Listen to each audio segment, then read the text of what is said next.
For days, we have seen a frantic series of media stories with reporters chasing what they saw as a major shift in position from the Republican presidential nominee. As at first, well, it seemed like Donald Trump was indeed softening his stand on illegal immigration. But when we got to the big Wednesday night speech, he painted a dire picture of what could happen if the U.S. does not secure its borders.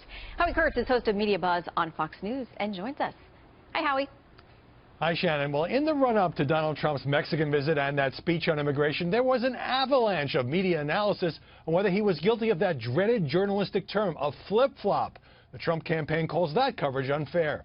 It sure seemed that Trump was backing away from the stance he took during the primaries, that all 11 million illegal immigrants in this country would be deported and would have to be vetted before they could return. At one point, during a town hall with Sean Hannity, Trump asked the crowd's opinion, and that period brought sharp criticism from the pundits.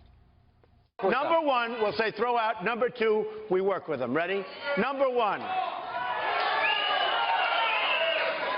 Number two. I mean, one of the biggest policy shifts or flip-flops or whatever you want to call it between the primary and the general election that we've ever seen. That undermines everything he's ever said, and you have to question, did he ever mean it? I think the answer is probably no. Trump's running mate complained that the press kept harping on the subject of mass deportations. I know the media wants to focus on that one issue.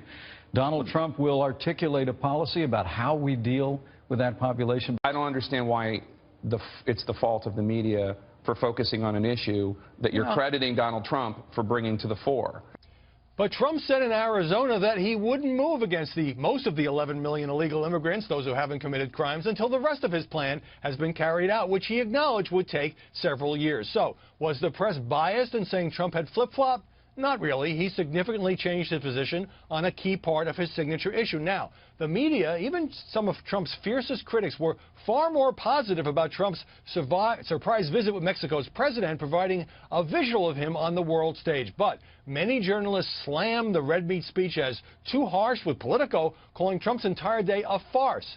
It's worth recalling that the press is not always consistent in applying the flip-flop label. Hillary Clinton opposed same-sex marriage in her first presidential campaign, then changed her view after President Obama did just 3 years ago. But that was widely described as an evolution. Shannon. An excellent point, Howie. All right, so let's talk about this issue now of immigration and sort of the mindset. Do you feel that there is, you can't paint everyone with the same brush, but do you feel that there's sort of a default position that many in the media have about the issue of immigration reform, and that it impacts the way that they view and report these issues and events?